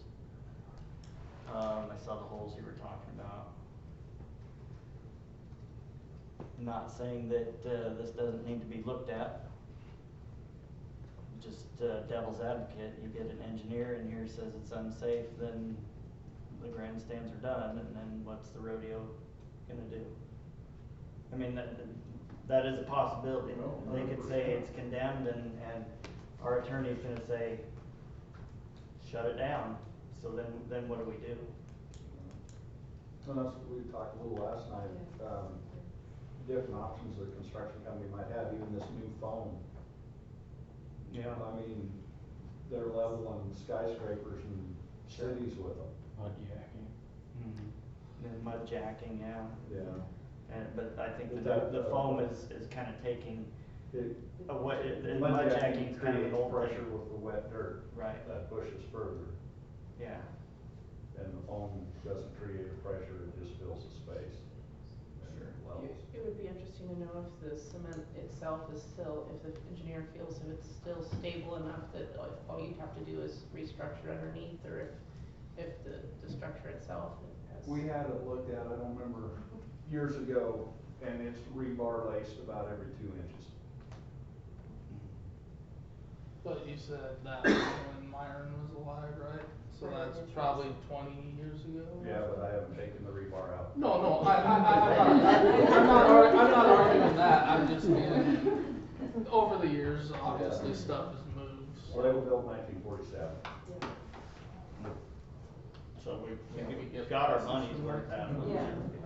I don't know if it'd be a historical or you can apply for historical grants. I don't know. I really think, yes, it could be a hindrance, but it's not as big of a hindrance if it, for some reason, it would collapse with, you said it'll hold 2,000 people? 2,250 is capacity, yeah. Yeah, that'd be a lot of injuries we'd be paying for. My Now that worry we've is discussed it in a meeting, I think I'll make a motion to go ahead and, get JEO up here to look at it. I'll second that. Dean, Yeah. Greg, Yes? Debbie. yes.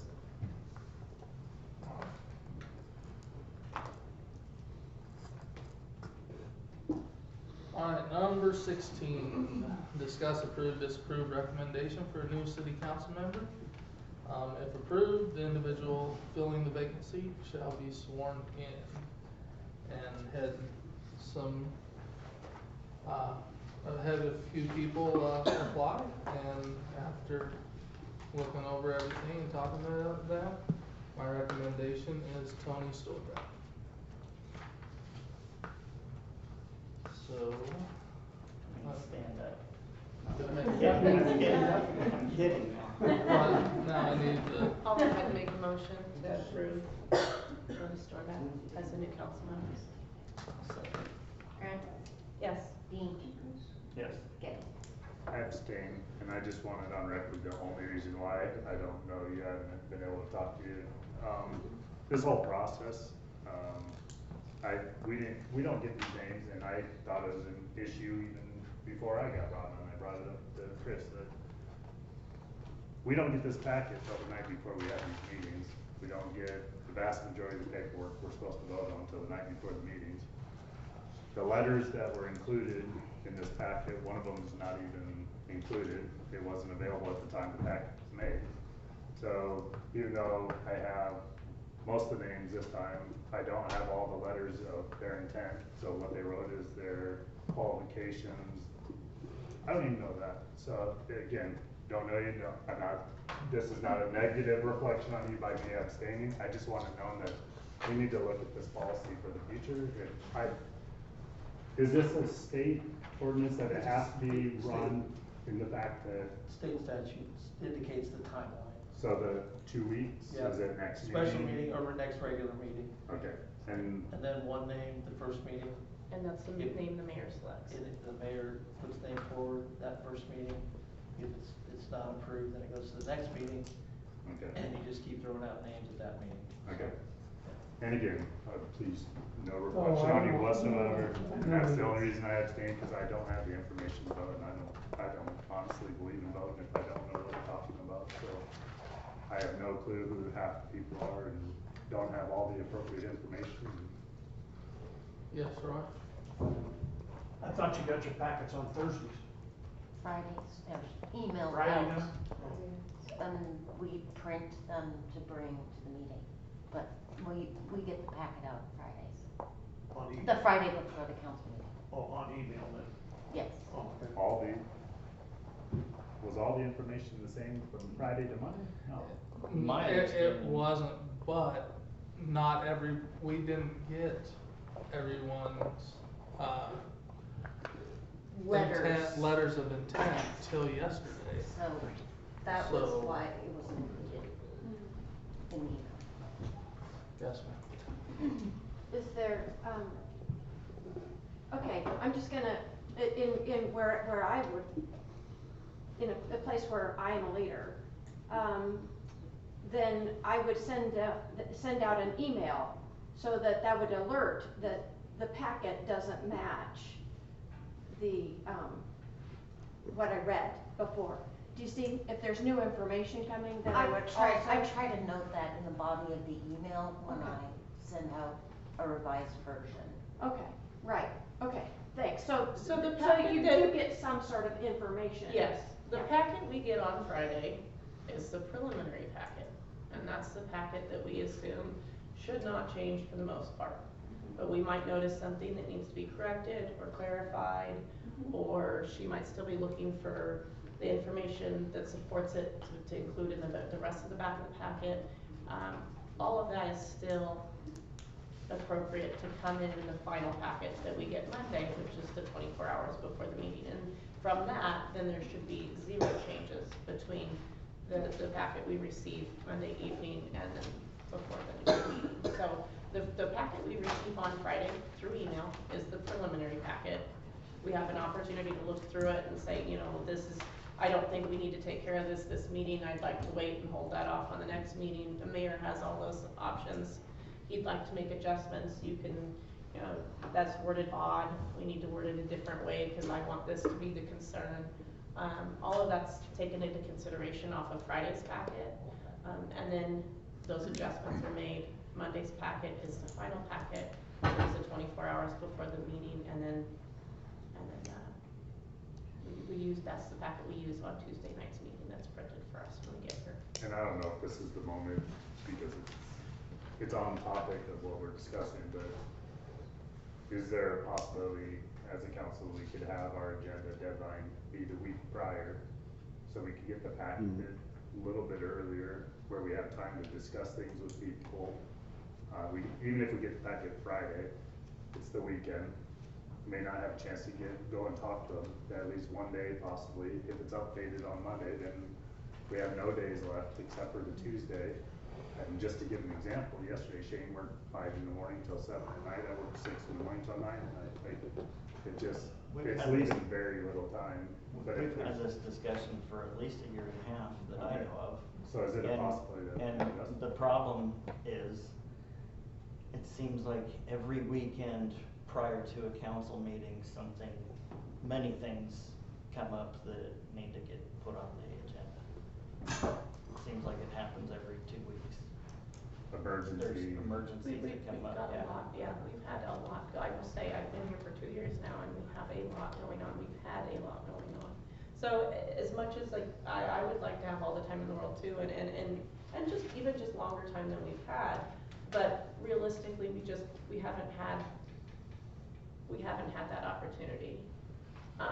We've had to kind of just, be very open to the idea of it being a work in progress, and like, for example, tonight when we sat down and we all went, okay, well, the first one, ordinance number 6, creation of an ordinance to allow golf carts on the city streets. You know, we weren't sure what we were expecting or what we were gonna be walking into, because we all kind of had a different preconceived notion of what that might be, and when we got here, we got more clarification on that, so we chose to just no action at this time, so we could go back and visit again, and that's always an option with all of the options that are, or all the items that are on the agenda. So nothing's permanent enough that it needs to be not included. I would much rather it be on there and just no action, and we can deal with it at the next meeting. But even if we set up, it does make it really hard to give a deadline that's that early though too. And to it leaves it finalize open that we could at least have the majority of this on Tuesday or Wednesday, Thursday, and then if there's emergency amendments that need to be made, that's a different story.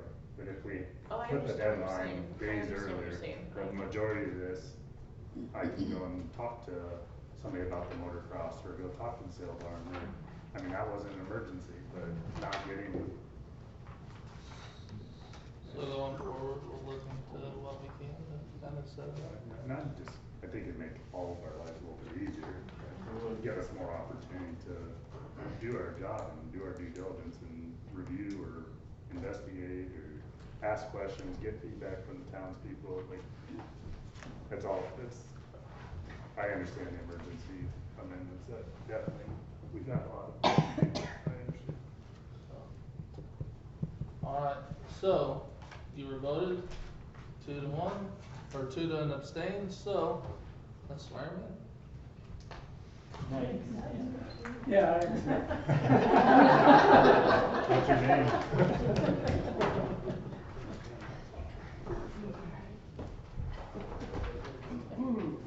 All officers of the city, whether elected or appointed, shall before entering upon the duties of their respective offices declare and subscribe the following oath or affirmation. I'm shaking, just go ahead and hold that. Do I read it? Yes.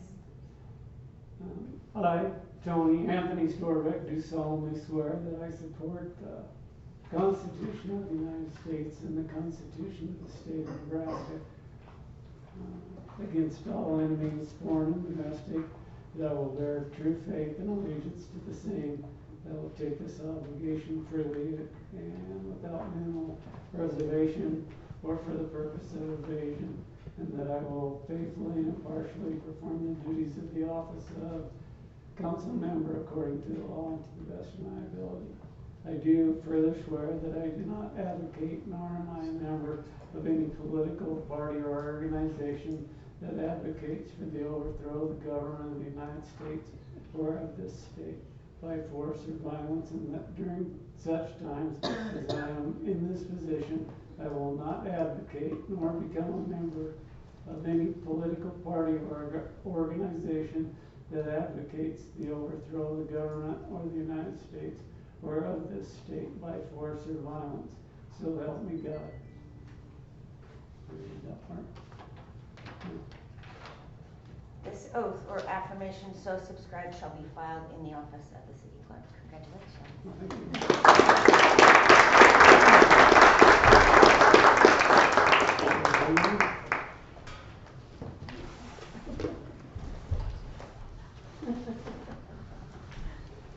Can't back out now. I know. Here, No. give it a second.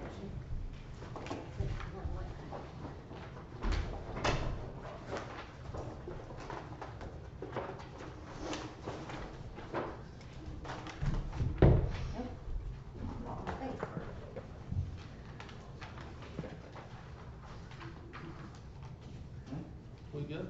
Yep. Alright. This 17, discuss, approve, disapprove resignation of city clerk treasurer. I have a motion. I'll make a motion to accept the resignation of our city clerk. I'll second. Dean, Yes. Grant, Gabby, Yes. and Stover. Yes. Julia, thank you for your time with us. Thank you. Yes, thank you. Alright.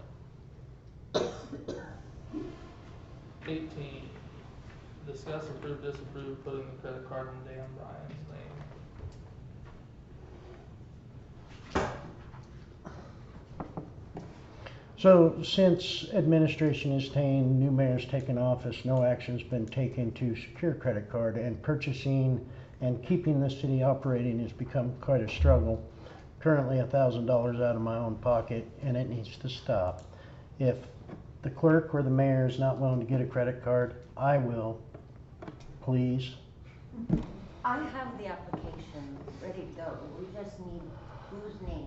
And it wasn't a willingness, it was voted on that the clerk would be, but since. It took a month and a half to get that vote in, just be aware, Shane. Go ahead. I get that, remember, we didn't have a meeting the first. I know, but So, anyways.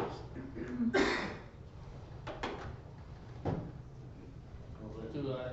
This really, I mean. there's hands up. It's a city credit card, correct? Correct. Yes. So, I would say that the names you want on the credit card, Dan's included, to be sent in, and I fully support Dan's name being on the credit card. Do you not want? I have no problem being on it, it was just last meeting, it was voted that it would be in the, name of the clerk, cause that's who it can be bonded. Well, since the clerk is leaving in a month, right? Yes. October 4th. Yes. And so we don't have to keep going through this again, is the possibility of the mayor and Dan both being on that, is that a possibility? So we have some consistency, or can we only put one You can name? put more than one person on it. I mean, I can fill out the application, put myself on it, and then you'll remove me upon my departure. I just didn't think you'd probably wanna do that, but I can see. We've got lots of hands here, so. Scott. I guess my only concern is you'd want it to be a sworn official with their name on it, not just a city employee. Nothing against Dan, but it should be a sworn city official's name on that card. Okay. So for the record, I don't necessarily want it in my name, but operations have gotta continue, so something has to happen. So I was the only one that stepped up, period. Ashley Black Sheep, my first question is, when it says the credit card, is it like the overall purchasing power for the whole city? What's the nature of this credit card as it relates to the city or the departments within it? So my understanding there, when I started and up until the new administration, there was one credit card in place. It was in Tom's name. And then kind of went around. Initially, we thought Shane would get a new one. It went back and forth, then it got voted on for her. Now with new announcement, we've got to get something secured. I would agree.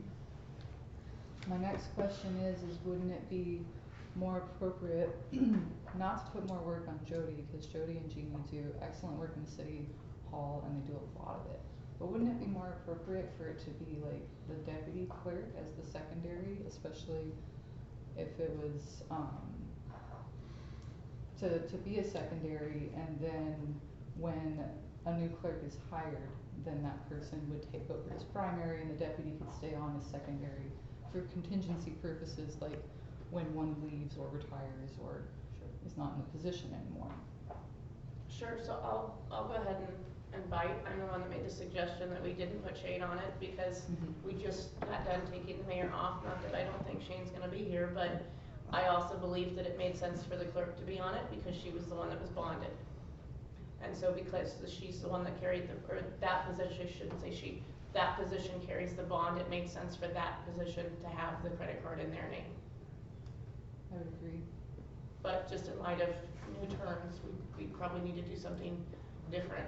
But I don't think it matters how many times we change it. I think it's taken too long to make the last change, so we need to hurry up and decide, and if we need to change it again, so be it. But that decision needs to be made so we can get it, because I do not ever want an employee stating that they've been carrying the load, if anything, because no one should be carrying that much.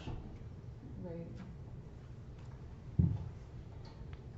I think it does have to be a council member. It's always been the clerk for the simple reason that that credit card is used for every department in the city. We buy books for the library on it, I step for the sewer plant, for the water plant, for parks, and you can't have one for every department. So it's always been the clerk because they were the ones that did the final ordering on everything. Are they not coded? Do you not put like Dan's department? Is it not have a code number? When you put it in the So budget. when Dan spends money. When it goes on a budget report of how the money was spent, it goes against whichever department, but that one card is used for the entire city. You don't have a separate card for every department. And it doesn't ultimately end up in that many transactions.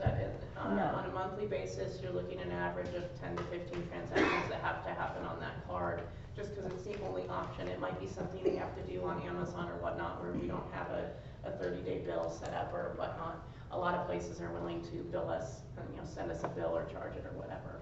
And so that's the majority of our warrants come that way, but there are some that we just cannot do that way, and that's where the credit card comes into play. It's also because when Paula was here, we had a debit card, that thing was hacked, and so it's safer to use a credit card as opposed to a debit card. So we have adjusted over time, but. Maybe just a little bit of the horse before or the cart before the horse on this one, but the next item being the treasurer possible position, how about the clerk, which we already believe is the best route possible, deputy clerk, and then treasurer position, if we so approve that. So this is, the next item is just to advertise for that opening. But we're discussing having an actual treasurer position, is that correct, or? It needs to Clerk be, slash she treasurer. needs to be replaced, yes. Did you have access to the credit card when you were in there? No, only the clerk. Yes, Ashley? It does seem maybe unfitting for a department head, any department head, to be the name holder for purchasing power of the entire city. So, that would be like, at one point in a previous council meeting maybe a month or so ago, maybe longer, the library department was approved for a credit card to be able to make purchases, and that never, it kind of fell into limbo once processing was initiated, so it's not gone through even though it was approved. But that was just for the library department. If we're talking about purchasing power for the whole city, it should be appropriately centralized, I think. But I'm not understanding it. Oh, yeah, okay. It's like April said, the only time it's used is with a company that we do not have an account with. And it's something that we have to have immediately. If everything else doesn't go on the credit card, it's just kind of an emergency use. So, Do you for want the me to time just, being, do you just want me to initiate and see if I can get it going, and then the new clerk will, Well, I think that complicates things. I mean, for the time being, we can put it, I'm okay with this if you guys are. I get why you wouldn't want the mayor to have it, because it looks like, you can put my name on it. We can get it going, and can we vote contingent upon whoever gets hired, we can go ahead and put them on and get, so we don't have to go through this again. I don't think that's a reasonable suggestion. Yeah, because I mean, they can't hold the job if they're Not not able to get bonded. Right. So, yeah, I can see that. so what is the motion then? We're just I, still. I just was throwing it out, Well, my concern is, the accessibility of Dan being able to make the purchase that he needs, cause he'd have to get in touch with you. It's right there at the. stays at It stays at City Hall, Okay, so Thank he doesn't have to get in touch, it's just my name on it. okay. And correct me if I'm wrong, this wouldn't have Shane's social security on it, it's the tax ID of the city. This should be a Right. business one that was sent over, cause I sat down and discussed it with her, and she Yes. said, yes, it is a business, so. Okay. Yes, Ed? Edward Blacksheep. Why can't we just have a credit card that's for the city? Why do we have to have anyone's name on it to begin with? That's just a curiosity. That's the standard with any business card. It is for the city, but you have to have names attached or positions. And that's More for what liability banking requires. purposes, or? That's credit card company purposes. So it can hurt my credit if stuff goes bad. It shouldn't slow his credit, it should slow the clerk's credit, it's just, they would be considered the card holder. Okay. On behalf of the entity, which is the city. Well, that's I guess where my confusion comes in, because if the city is an entity, should it be able to hold its own credit card? Still And have then to- have You still have to have an discuss it, individual, still have because our own. it's on the number, you're using your EIN, the city's EIN number, you're not using the cardholder's social security number. It's just their name with the city's EIN. It's what the It banking just seems like industry there's been a lot needs of to make work sure into that this It's what's required by the. for the last like 3 changes that we've had. Right. That's why I threw out what I suggested there. Yes, Jeff? Technically, a business cannot hold a card Okay. because a business is just a business, it is not a person. Alright. So the city is the same way. The city is a group of people, it's an entity, but an entity cannot hold a card.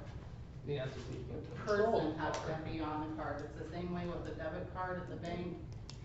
You know, I went down, wanted just one for the Clipper. The bank flat out said the Clipper cannot hold a card, but I can, But the flip, as the Clipper. the flip side of that, if it's a collection, the business can be held responsible for it if it's in the business's name, rather than the individual on the card. I mean, I could do the second page. That's a doable thing. So, Do we have to deny that one? Yeah, that's what All right, make a motion to deny putting Dan Bryan's name on the credit card. I'll accept that motion. Dean, Yes. Debbie, Yes. Frank. Yes. and where it was brought up. And can we Yeah, go ahead Tony. and motion the other? Yeah, one more. Oh.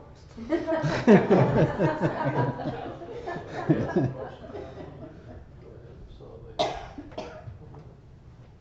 I make a motion to put Mayor Shane Norman's name on the credit card, with the understanding that the new hire city clerk / treasurer will have the name transferred Once they're bonded. once they're bonded. Second.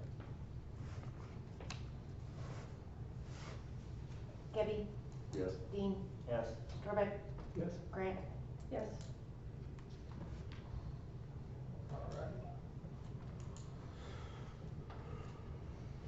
Number 19, discuss, approve, disapprove advertising for the city clerk treasurer position. I'll make a motion to approve. Grant, Yes. Debbie, Yes. Strawbeck, Yes. Dean.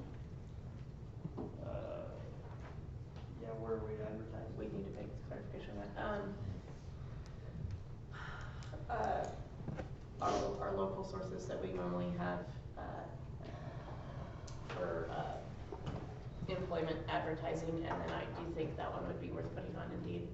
Indeed, yeah. Now I say yes.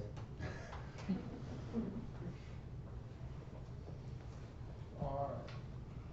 Number 20. Discuss, approve, disapprove approval of building permits for the following. Ron Stetson at 520 Pine Street, garage. And do we have anybody from the building zone? No. No, but they've They've indicated with their they've minutes. approved. Yeah, because the Yeah. minutes are in there. So I'll make a motion for both Ron Stetson at 520 Pine Street and Hope Miller at 220 Paddock Street to both be approved because it was recommended for approval for both of them from the planning commission, please.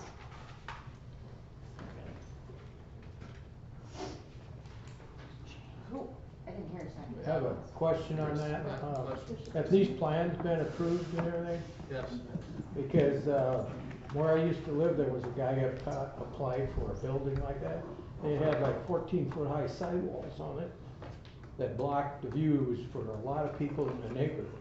Just wanted to know if you had approved This goes through the planning commission first, and they, make sure that it falls within all of our city ordinances, and then they give their recommendation to us for final approval. Thank you for your concern. Grant? Yes. Dean? Yes. Debbie? Yes. Perfect.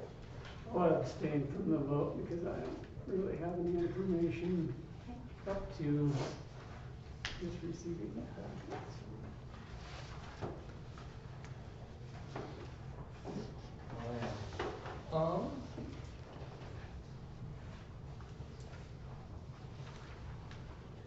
And then, we have number 21, approved bills and claims, requisition orders and transfers.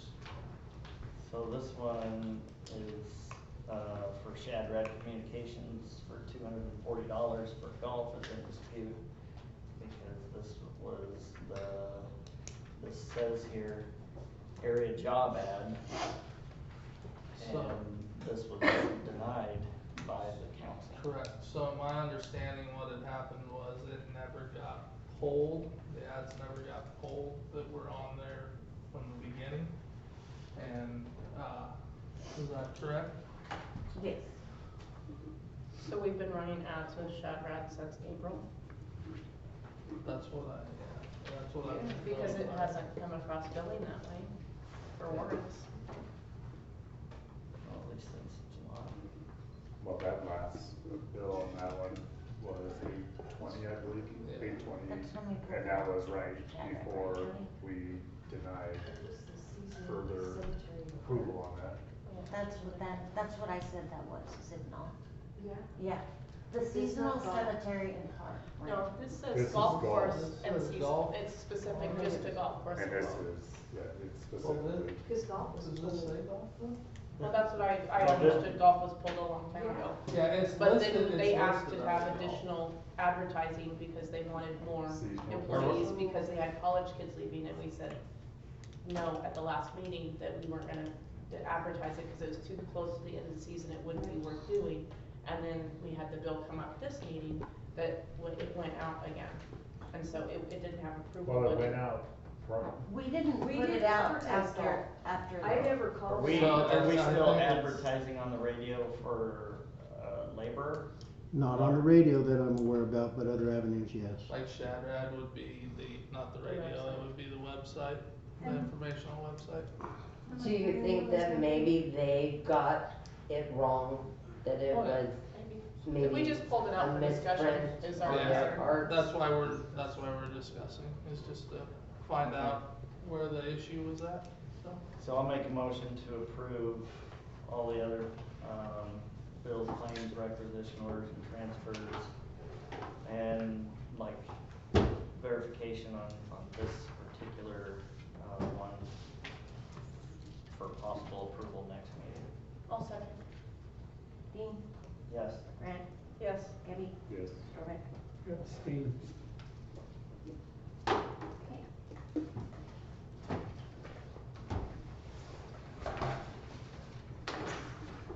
All right, need a motion to adjourn, please. So moved. I'll second. Dean? Fran? Yes.